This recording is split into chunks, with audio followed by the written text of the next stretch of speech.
Welcome to Buddhaman's Musicians Corner. On today's show from Acton, California, we have Dusty Reedy from the band Draining Endorphins. Their latest release is called Present Tension, and we're going to talk to Dusty when this guy stops laughing. Hey, I got that same laugh there, Dusty. You know who that is? You know who that is, right, Dusty?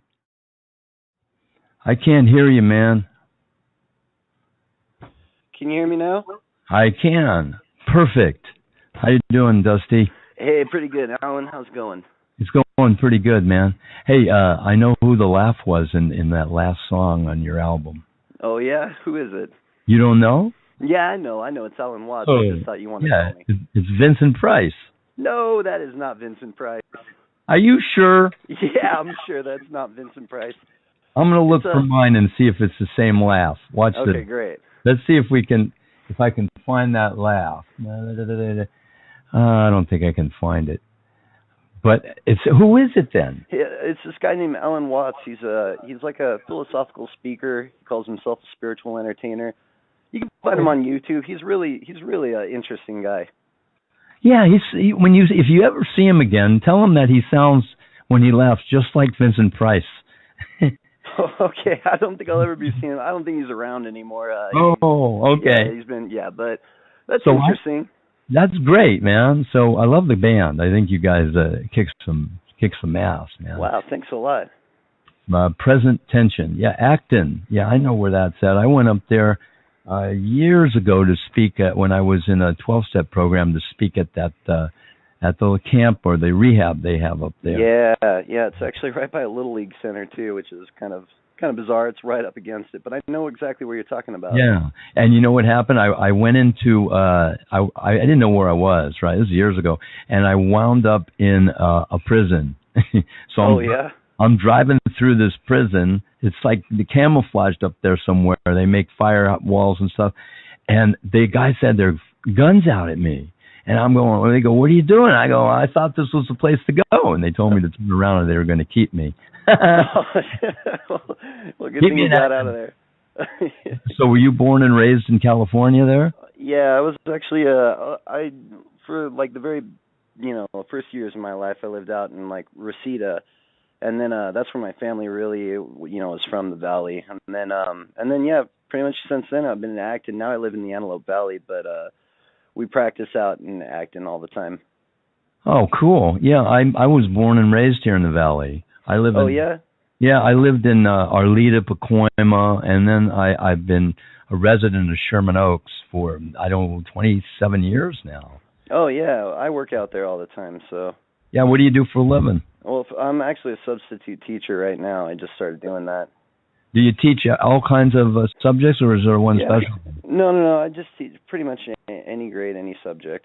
Well, that's cool. Well, then you got a potpourri of things you can teach on. If it's like when I interview bands, I really do my research, so I know a lot about what's going on with you guys. So tell me about the album and how it came to be, how you guys got together to do this. Well, so my little brother's the drummer, and he and I we were in a band before that called Drastic Way Out, and that was all four of us were brothers. My brother Tracy played guitar, my brother Craig played the bass, and my little brother Cody, who's the drummer of Draining Endorphins, well, he was the drummer, and I just sang or did the vocals. Then once that band started kind of playing less, he and I formed Draining Endorphins with our mutual friend Bob. And Bob plays the bass, and we didn't really, at first we weren't really taking it serious, and then we had a lot of chemistry, songs were really easy to write, and then we just kind of kept going at it and playing shows and stuff until we had a full album's worth of stuff. And Bob, the bass player, he records everything. He does all the producing and mixing and stuff like that. So the whole thing's really like a DIY album. It's cool, man. I'm looking at your Facebook page, and you guys are the first ones to put Alan Watts. Alan Watts is probably a guy that I've heard every lecture that he ever did, And Yeah, and they used to play him on a station out here called KPFK. You heard of KPFK, right? It's like Go ahead, tell me about it. It's like 92. It's a Pacifica station. Been there since the 60s. Used to be very political, and every day at noon they played Alan Watts during the 80s and 90s, maybe even longer than that. And Henry David Thoreau, of course, you got to throw him in. And George Carlin, another one of my favorites. That I actually saw him live, and he was just amazing. I always think about that when he talks about taking your stuff with you everywhere you go. You got to have your stuff. Oh yeah, I've seen that one. Yeah, I'm a huge stand-up fan. I love stand-up comedy as much as I like music. We all are like that in the band too. Yeah. Yeah, George Carlin, he's one of the greats. Also, we have Bill Hicks on the album. He's in a track. He starts off the song "Burn" with just something we took from one of his stand-ups, because we like to put audio clips in and stuff now and then. Yeah, I saw a whole bunch of people, man. I've seen before he died, way back when, Robin Williams. I saw him. I was in the front row. I saw Rodney Dangerfield. Oh yeah, I've been hearing a lot about him. Even though you know every joke he's gonna say when I was there, I mean, man, I never laughed so hard in my life. I mean, yeah, I'm sure. Just the persona of the guy. It's funny. I've heard of his name my entire life, and it's just recently because I listen to a lot of like stand-up comic podcasts and stuff. Yeah, and, they mention him everywhere, because he was really involved, I guess. Oh yeah. If you've ever seen, have you ever seen Back to School? If you ever rent it or find it, he's trying to put together his daughter's wedding, and everything that could go wrong goes wrong, and it's really funny. And of course, Jack Kerouac, is that how you say his last name? Oh yeah, Kerouac. Yeah, Kerouac. I always say his name wrong. Yeah. Oh yeah.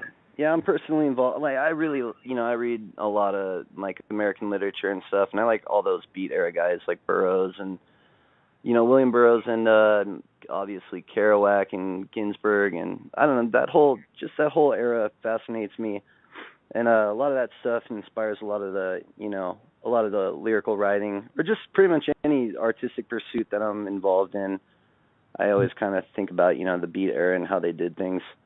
Yeah, I think about it too, man. I have all those people in my library, every one of those, Even I have something by George Carlin that he wrote a book. I don't know what it's called, but I have it somewhere. So this influences your music in a lot of ways, doesn't it? What you read. Yeah, I'd probably say it directly affects the lyric writing, but I think more so it just goes. It affects my approach, the way that I just kind of, the way that I actually make or create anything that I do, like with our band, whether it be the songwriting or, the lyric writing. And, like we always make stuff and give it away for free, and that's something we all collectively, like, agree upon. And anytime, like, we do stuff, we're never trying to really, we're not trying to make anything out of it. We're just really just trying to be expressive and have a lot of fun with it. Well, that's what to do. I have time to play a tune off the album, but why don't you tell maybe a couple of tunes I'll play? Yeah, I would say Draining, which is, that's where we got our band name from. Okay. I'd say that's probably, it's kind of like our band's anthem. And then, I don't know, another one that I like a lot on that album is Thoughtbox, which is the second to last track. And I like that one a lot because it's a little more experimental. And I don't know, I'm proud of that song. Okay, we'll play both of them. Why don't you tell everyone where they can find the music on Bandcamp? Is it on Spotify and iTunes as well, Dusty? Well, we don't have anything on iTunes, but you can definitely find it on Bandcamp. It's all free there. You can download it for free. And then we post our stuff on YouTube, and also, let's see, there's, okay, well, obviously we got a Facebook too. And, yeah, I'm not too sure. I don't really do a whole lot of the online internet stuff, but I know that all of our stuff is out there for free wherever, and we encourage people to download it whenever they do find it. Great, man. I want to be able to fit the whole song, so I'm just going to play Thoughtbox, and if they want to hear the rest, they listen to the interview, they'll go and download it. All right, great. That's the name of the game. Well, stay on the line because you have to have both connections open to record the tune. But Dusty, thanks a lot, man, for taking time to talk to me today. Everybody else canceled. Everybody has a problem. You know, they're on the road, they can't do this, but you called in, and that makes it special. Present Tension is the name of the album from Draining Endorphins, which we're going to do right now. Thanks, Dusty. Thank you, Alan. Take care. All right. This is Thought Box.